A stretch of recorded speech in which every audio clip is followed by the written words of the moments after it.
பொதிகை தென்றல்னு சொல்லி regular test batch வந்து நம்ம ஸ்டார்ட் பண்றோம். கிட்டத்தட்ட 40 டெஸ்ட். இந்த டெஸ்ட்ல என்ன சார் சிறப்பம்சம் அப்படின்னு சொன்னா, இப்போ நீங்க 20 டெஸ்ட் வந்துட்டு 10 டெஸ்ட் வரலன்னு வச்சுக்கோங்க. அந்த 10 டெஸ்ட் உங்க அட்ரஸ்க்கு கொரியர் பண்ணிடுவாங்க. உங்க டீடைல்டு எக்ஸ்பிளனேஷன் கடந்த பொதிகை புதிய வானம் டெஸ்ட் பேட்சுக்கு நம்ம டீடைல்டா எக்ஸ்பிளனேஷன் கொடுக்குறோம்.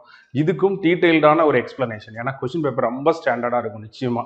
வரக்கூடிய டிஎன்பிஎஸ்சி குரூப் 4 தேர்வுக்கான ஒரு தேர்வு அட்டவணை. இது குரூப் 2க்கும் தமிழ் மீடியம் படிக்கிறவங்களுக்கு பொருத்தமானதாக இருக்கும். குரூப் 4 அண்ட் குரூப் 2 தமிழ் மீடியமுக்கு பொதிகை தென்றல்னு சொல்லி ரெகுலர் டெஸ்ட் பேட்ச் வந்து நம்ம ஸ்டார்ட் பண்றோம். கிட்டத்தட்ட 40 டெஸ்ட் இல்லையா, ஒரு 5 மாதங்கள் 4.5 5 மாதங்கள் வந்து இந்த தேர்வு நடக்கும். 5000க்கும் மேற்பட்ட வினாக்கள் வந்து இந்த தேர்வுல வந்து இருக்கும். இந்த தேர்வு 10th அக்டோபர் ஆன்வர்ட்ஸ் 2025 10th அக்டோபர்ல ஒரு சூட் டெஸ்ட் ஒன்று இருக்கும். சூட் டெஸ்ட்னா சிலபஸ் அண்டர்ஸ்டாண்டிங் இன்ஃபர்மேஷன் டெஸ்ட். இப்படிதான் இப்போ இருக்கிற நியூ பேட்டர்ன்ல கேட்குறாங்க அப்படின்னு சொல்ற மாதிரி ஒரு டெஸ்ட் இருக்கும்.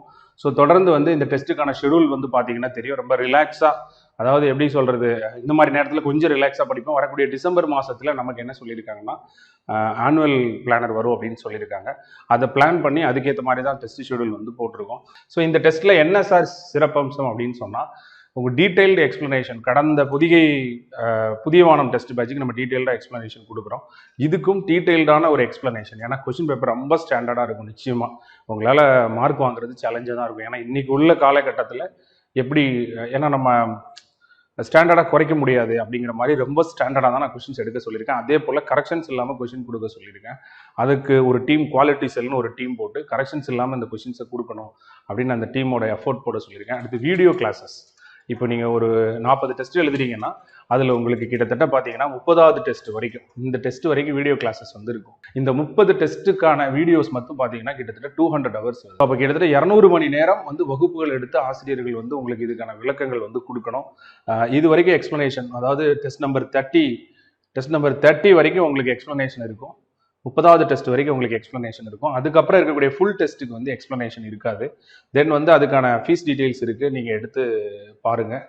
ஓகே, அதுக்கான டீட்டெயில்ஸ் எடுத்து பாருங்க. பைலிங்குவல் கொஸ்டின்ஸும் இதில் இருக்கும். அப்படி தேவைன்னா அதுக்கான ஜெராக்ஸ் காஸ்ட் என்னவோ அதை மட்டும் நீங்கள் பே பண்ணால் போதும். முக்கியமாக டாப் ஆப்பில் வந்து உங்களுக்கான பிடிஎஃப் ஃபைல் அண்ட் டீட்டெயில்ஸ்லாம் கொடுப்பாங்க. இதில் முக்கியமான ஒரு கான்செப்ட் என்னன்னா, சில பேர் என்னறாங்கன்னா ஒரு 5 டெஸ்ட் 10 டெஸ்ட் வந்துட்டு அடுத்து வராமல் போயிடுறாங்க. ஸோ அப்படி அவங்க வராததால அவங்களுடைய கொஸ்டின் பேப்பர் எல்லாமே பிரான்ச்சஸ் மீதமாக ஆயிடுது. அவங்க வந்து கால் பண்ணி கூப்பிட்டாலும் வரமாட்டேன்றாங்க. அதனால இந்த முறை நம்ம என்ன செஞ்சுருக்கோம்னா 30வது டெஸ்ட் வரைக்கும் அதில் ஜெராக்ஸ் க்ளோஸ் பண்ணிவிடுவாங்க. நீங்கள் வரலன்னா வந்து வாங்கிக்கலாம்.